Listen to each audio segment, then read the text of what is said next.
주시는 말씀 함께 보겠습니다.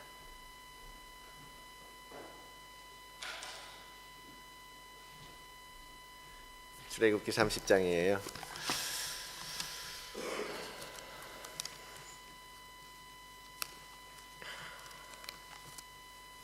출애굽기 30장 17절로 21절까지의 말씀입니다. 우리 찾으셨으면 우리 한 목소리로 같이 읽도록 하겠습니다. 17절로 21절까지의 말씀입니다. 함께 읽겠습니다. 여호와께서 모세에게 말씀하여 이르시되 너는 물두멍을 노수로 만들고 그 받침도 노수로 만들어 씻게 하되 그것을 회막과 제단 사이에 두고 그 속에 물을 담으라. 아론과 그의 아들들이 그 두멍에서 수족을 씻되 그들이 회막에 들어갈 때에 물로 씻어 죽기를 면할 것이요 제단에 가까이 가서 그 직분을 행하여 여호와 앞에 화제를 사를 때에도 그리할지니라. 이와 같이 그들이 그 수족을 씻어 죽기를 면할지니 이는 그와 그의 자손이 대대로 영원히 지킬 규례니라. 아멘. 하나님의 말씀입니다.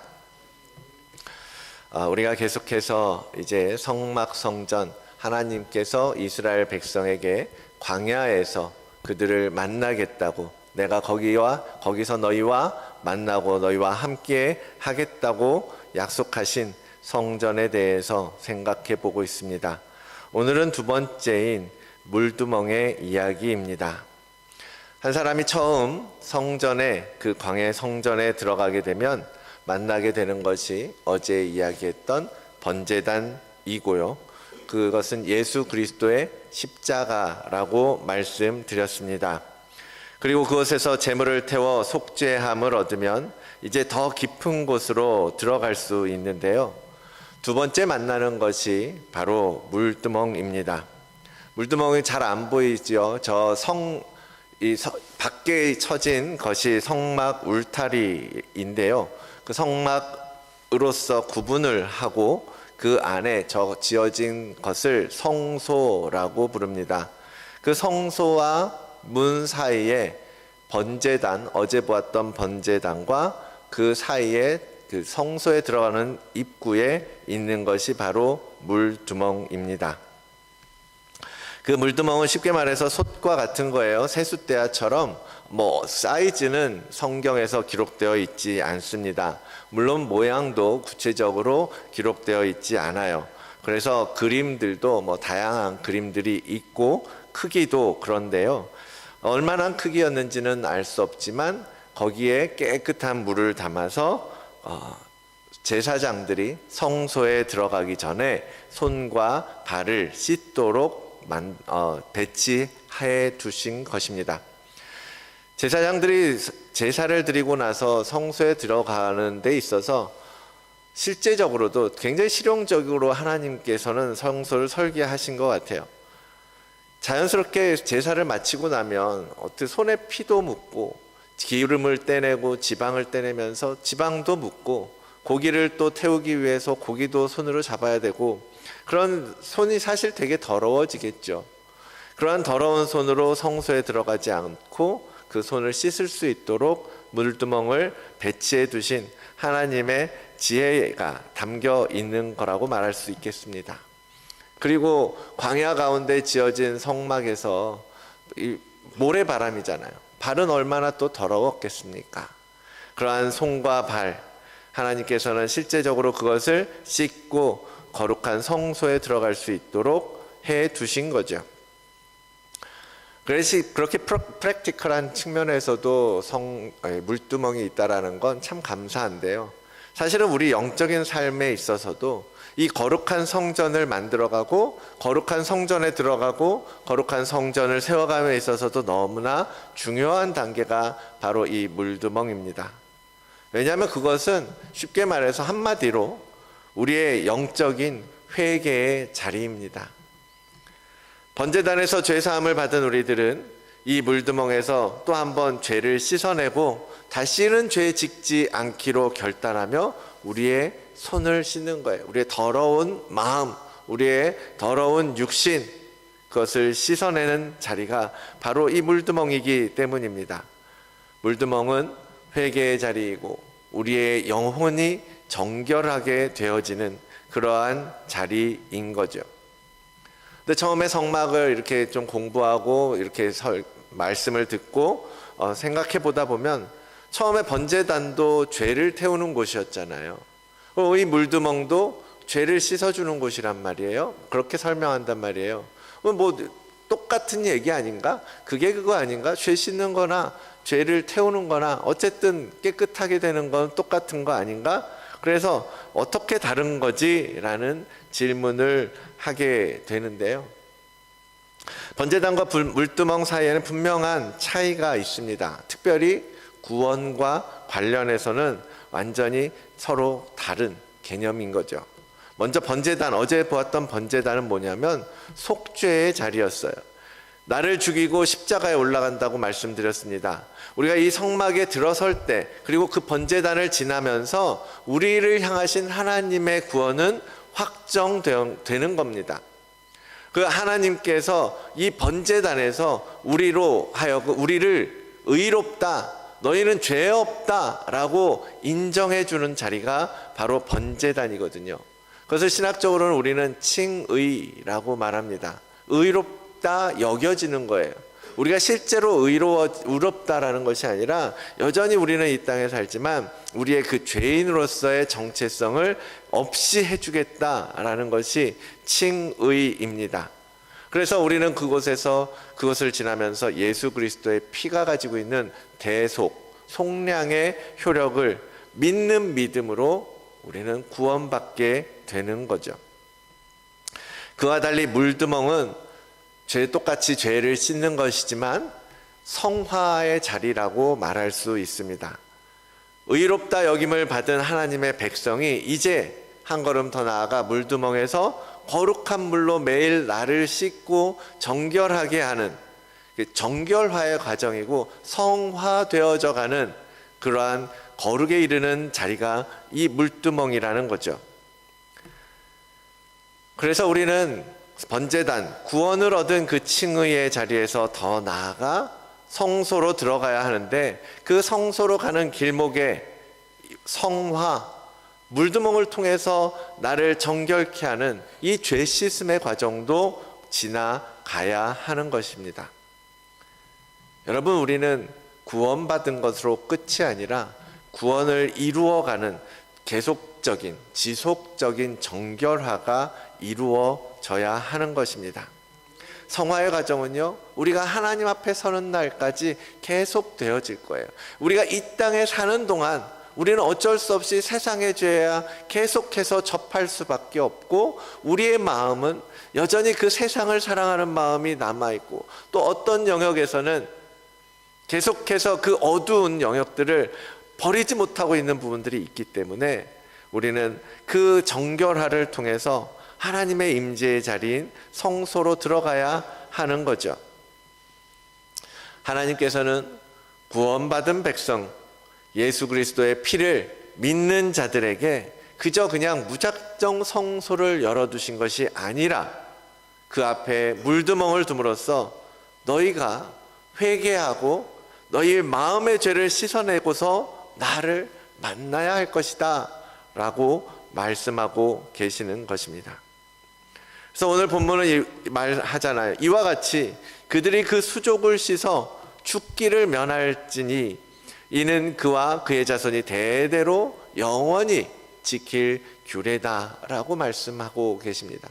제사장들이 이 물두멍을 그냥 지나친다면 그들은 여호와 앞에서 죽고 말 거예요.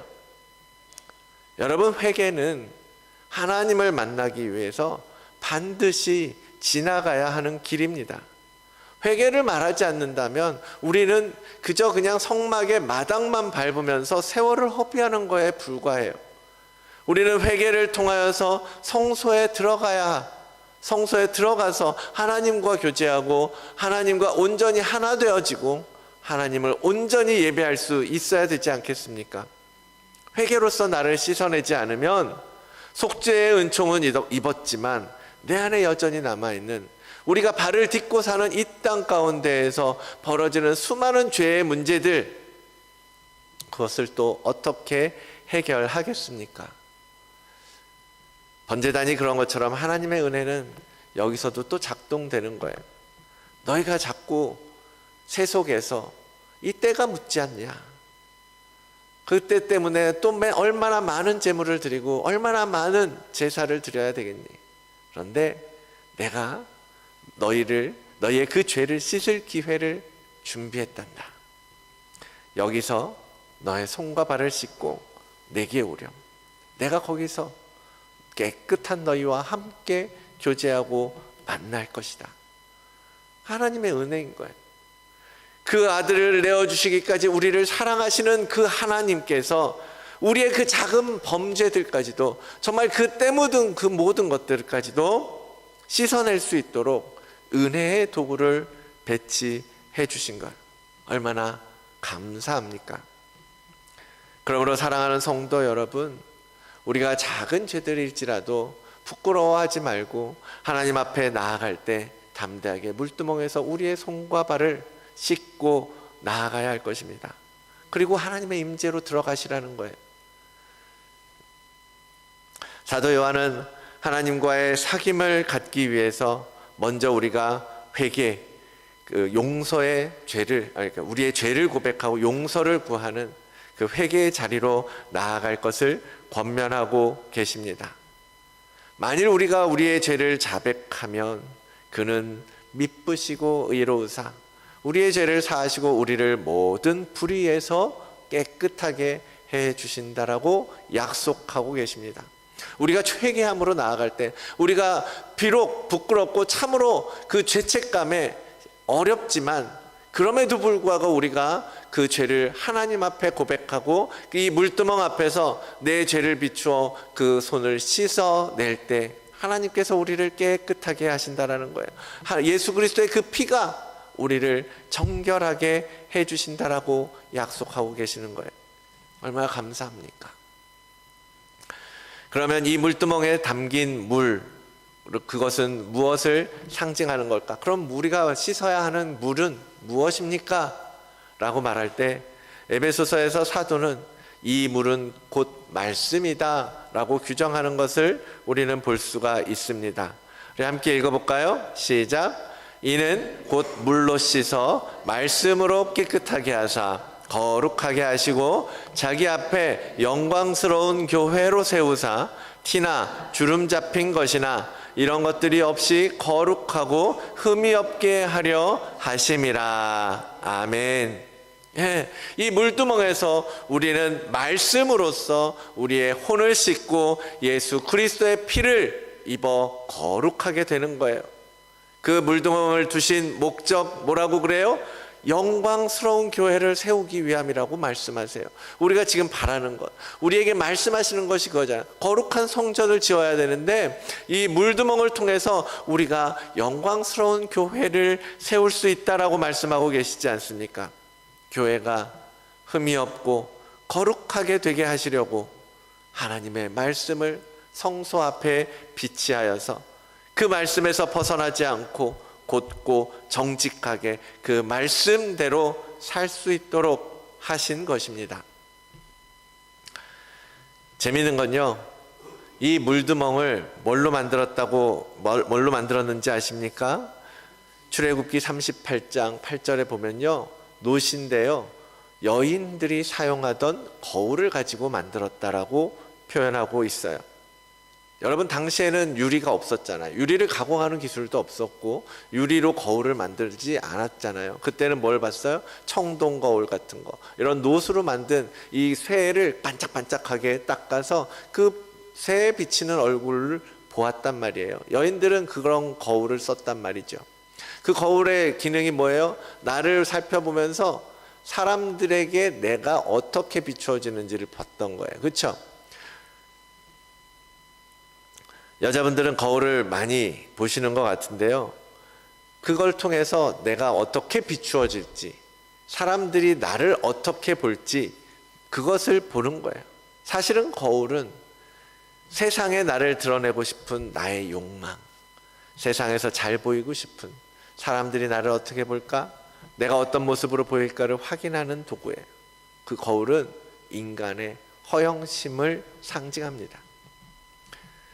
그러한 거울로 지금 하나님이 물두멍을 만들게 하신 거예요. 하나님께서는 거울을 보면서 세상에 잘 보이고 겉으로 아름답게 꾸미는 것보다는 그 거울을 통해서 우리의 내면, 우리의 속사람의 모습을 말씀으로 비춰보는 것이 더 중요하다라는 것을 이 물두멍을 통해서 우리에게 알려주고 계시는 거예요. 거울을 좋아하시는 분들, 우리의 겉사람도 중요하죠. 아름답게 보이는 것 필요합니다. 그러나 속사람이 하나님 앞에 어떻게 비추어질지 그것에 더 관심을 가지시기를 바랍니다. 그래서 말씀으로 비춰보는 거예요. 그러면서 계속해서 나의 더러움을 씻어내셔야 되는 거예요. 내 타락한 혼을 말씀으로 비추어서 계속해서 정결하게 하나님 앞에 거룩한 신부가 되어지도록 예수 그리스도를 만나기에 합당한 자의 모습이 되도록 씻어내는 것입니다. 이 물두멍의 위치와 그 재료와 그의 역할을 볼 때 물두멍의 위치는요 너무나 중요하더라고요. 뭐냐면 세속에서, 바깥에서, 성소 밖에서, 세상에서 살다가 이 성소 안으로 하나님의 영역으로 들어와서 점차적으로 성화라는 게 뭐예요? 이제 성소는 완전한 거룩한 지역이에요. 완전히 거룩한 곳이에요. 그 거룩한 곳으로 들어가기 전에 그 거룩함으로 변화되어지는 자리가 바로 물두멍의 자리더라는 거예요. 그 물두멍을 통해서 우리는 세상에 속해 있던 우리의 모습을 하나님께 속한 자로 바꾸어 나가는 것이고, 더럽고 추악했던 그 죄인으로서의 모습에서 이제는 하나님의 온전한 의로움, 의롭다 여겨질 뿐만 아니라 거기서 더 나아가 실제적으로 의로움으로 변화되어져 가는 모습, 그것이 바로 물두멍의 자리라는 거예요. 우리의 속사람이 변화되는 곳. 여러분, 매일 그러한 정결 예식을 통해서 주님 앞으로 나아가십시오. 매일 깨끗함을 추구하면서 사십시오. 우리의 속사람, 우리의 영혼, 그것을 하나님의 말씀으로 계속해서 씻어 나아가십시오. 그렇게 점점점 우리는 주님과 함께, 주님과 더 깊은 관계 가운데로 들어가게 될 것입니다. 이 광야에서의 물두멍, 오늘날 우리에게 이 신약 시대를 사는, 이제 이 땅에 오신 예수 그리스도의 시대를 사는 우리에게 어떻게 의미가 있습니까? 그것은 신약으로 오면서 세례와 세족식으로 연결됩니다. 세례라는 건 뭐죠? 죄를 씻는 거예요. 그렇죠? 그런 의미에서 이 세례를 물을 통하여서 깨끗게 되어지는 세례가 바로 물두멍의 자리죠. 죄로 인한 죽음을 경험하는 것, 세상에 속한 나는 죽고 하늘에 속한 나로 다시 태어나는 것, 그것이 세례잖아요. 그러면서 이 세례는 물두멍과 관련이 있지만 또 번제단처럼 한번 완전히 죽고 거듭남, 그 번제단에서 내가 완전히 태워지고 새로운 나로 태어나는 것, 그것과도 칭의와도 통하죠. 세례가 그렇다면 그에 비해 세족식이야말로 정말 이 물두멍을 삶 속에서 재현하신 예수 그리스도의 예식이라고 말할 수 있을 것입니다. 주님은 세족식을 통해서 제자들에게 행함으로써 죄 씻음으로 너가 나와 상관이 있다, 내가 너와 관계한다, 너와 내가 하나다, 연결되어진다 라는 것을 가르쳐 주셨던 것입니다. 주님께서 제자들의 발을 씻어주시려고 할 때 베드로는 어떻게 선생님이, 메시아이신 주님께서 종들이 하는 발 씻는 일을 하려고 하십니까? 라고 저항했어요. 그런데 주님께서 그때 그렇게 말씀하시는 거예요. 내가 너를 씻어주지 아니하면 나는 너와 상관이 없는 거다. 그러니까 베드로가 또 뭐예요? 욕심이 나는 거야. 아니에요. 그럼 주님, 발만 씻어줄 것이 아니라 내 손과 머리, 내 온 몸을 다 씻어주십시오 라고 요청하는 거예요. 그랬더니 이제 주님이 뭐라고 말씀하세요? 예수께서 이르시되 이미 목욕한 자는 발밖에 씻을 필요가 없느니라 온 몸이 깨끗하니라 라고 말씀하시는 거예요. 우리는 이미 목욕한 자, 곧 세례를 받은 자, 죽음으로써 거듭남을 얻은 자, 번제를 통해서 죄사함을 입은 자라는 거예요. 예수 그리스도의 보혈을 입은 자라는 겁니다. 그러니 더 이상 다시 목욕할 필요는 없지만, 그러나 너희의 발은 계속해서 씻어주어야 한다라고 가르쳐 주시는 거예요. 물두멍을 지나가야 하는 것이고, 그 물두멍에서 너희의 손과 발을, 너희의 죄를 매일 씻어내고 나에게 나아오라 라고 말씀하고 계시는 거죠. 사랑하는 성도 여러분, 이 속죄의 은총을 입은 우리가 하나님 앞에 더 가까이 나아가기 위해서 여러분의 물두멍을 거쳐서 우리의 손과 발을 씻는 작업, 여러분의 삶 속에서 매일매일 이루어 가시기를 원합니다. 우리를 더욱 정결하게 만들기 위해 회개의 자리로 나아가는 거예요.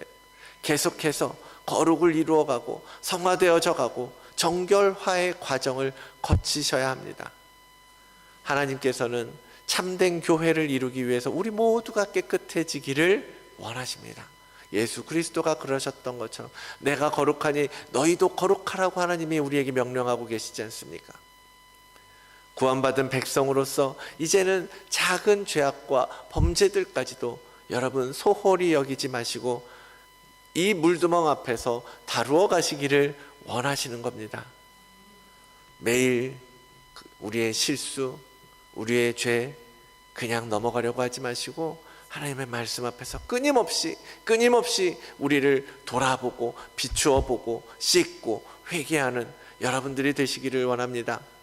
주 앞에 들어가기 위해서 거룩한 성전을 세우기 위해서 온전한 회개로 나를 세우고 교회를 세우는 여러분들 되시기를 주의 이름으로 축원을 드립니다.